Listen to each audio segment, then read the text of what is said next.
I could say one thing about this episode was Black Clover is the thing that Yami says when Rhea is copying his magic due to copyright.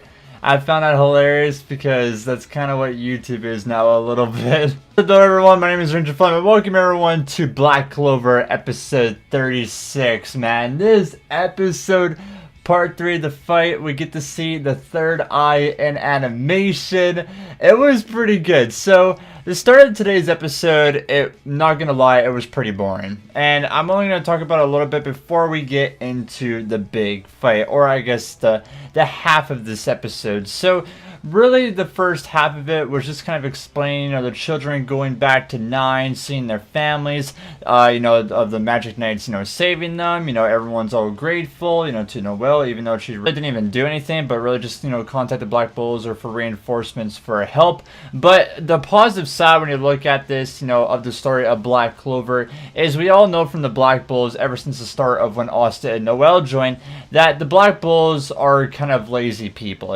They are the ones who, I guess really cause chaos and are kind of, just there of the Magic Knights, but they're rep, man. And I feel like, this episode, the rep for the Black Bulls is definitely going to go up in the Magic Knight Kingdom, or I guess the Clover Kingdom when you look at it, because, it was because of them that all of this has happened. And, like I said, throughout, Black Clover and that, the Black Bulls are lazy people. They're at like negative 35 stars, I do believe. So, they're in dead last. But, since then, this could change a little bit. Black Bulls are going to go up to be number 1, get to the Golden Dawn, while Asta be able to beat, and get closer to becoming the Wizard King here someday. But also, it's always just talking about, them going to the old hag. Rebecca's finally seeing her family, of, her brother having the robe that Asta gave him for protection, that this will keep him safe. Asta being, of course, that role model of Black Clover as it always has been.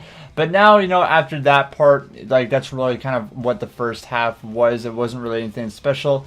But, going to the other half of Black Clover here today, man, the third eye.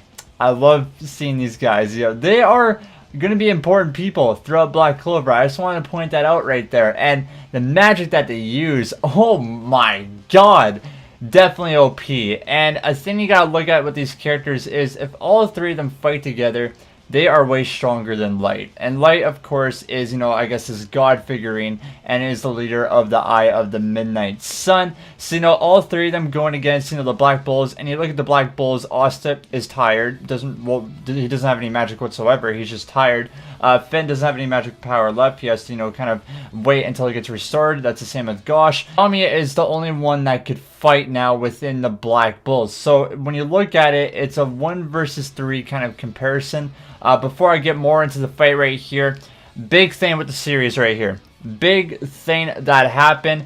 Manga readers, you know exactly what I'm saying. I was this even part of the manga? I probably even forget about it.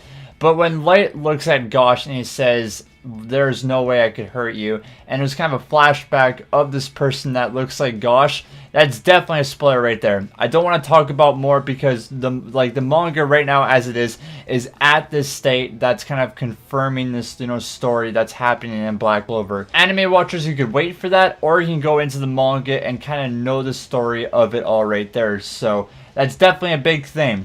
That little segment of what Light says to Gosh, and Gosh has no idea what he's talking about. Big, important future right there. Look for that going in the Black Clover. As well as the fight, man, Yami definitely proves himself that he is, a Magic Knight captain. And I want to see his full power, his kind of side, or, his determination, or his character is someone that wants to go beyond his limits. If you're tired, if you're exhausted, if you have no magic, it's like not giving up. Naruto reference, whatever you can call it right there. And I want to see more of his true power and his potential happening. Finn, Gosh, and Asta, and, kind of that black barricade. And also the eye, the third eye for the Eye of the Midnight Sun. Let's talk about their magic. So Rhea uses copy magic, and let me tell you one thing, the third eye's magic are OP. And I mean OP. Just Rhea in general, he uses copy magic. I'm pretty sure you know what I'm talking about right here. Copy magic, he can copy anyone's magic and use it against them. As you see with Light's magic and also with Yami's magic. You know, it's a thing right there. He could use other magic to against other people. Definitely an OP thing. We also get Vito, if I am saying his name correctly. He uses beast magic, which beast magic I want to learn more about, you know, throughout the anime and etc.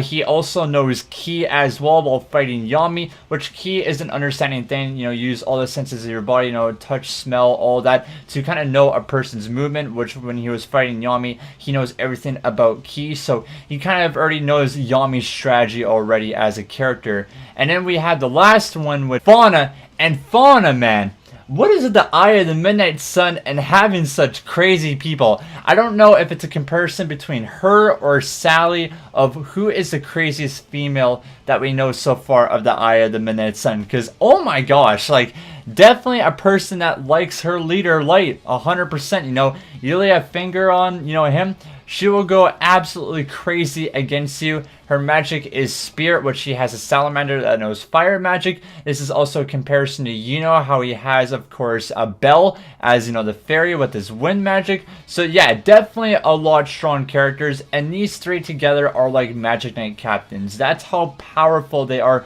going against Yami. But of course, the surprise shock of this episode was the 3 Magic Knight captains that came to save the Black Bulls, which is Jack the Reaper from the Praying Mantises. You have Nozzle, which is the captain of the Silver Eagles, which is aka Noel's older brother. And then we have Charlotte, who is the leader of the Blue Roses, which we know a lot about Charlotte and Nozzle's character already due to the Clover Destruction arc, but we don't know a lot about Jack the Reaper. And that's what I love about more going to this arc and more into the series of Black Clover here, is I want a lot more development from the Knights. You know, we haven't really seen a lot of the captains of the series. You know, Yami, he's the main character. We're going to definitely see him a lot. Nozzle, a boring character, like I said, he is, you know, going more into the series. He's also Noel's older brother, so there's definitely a lot of backstory towards him.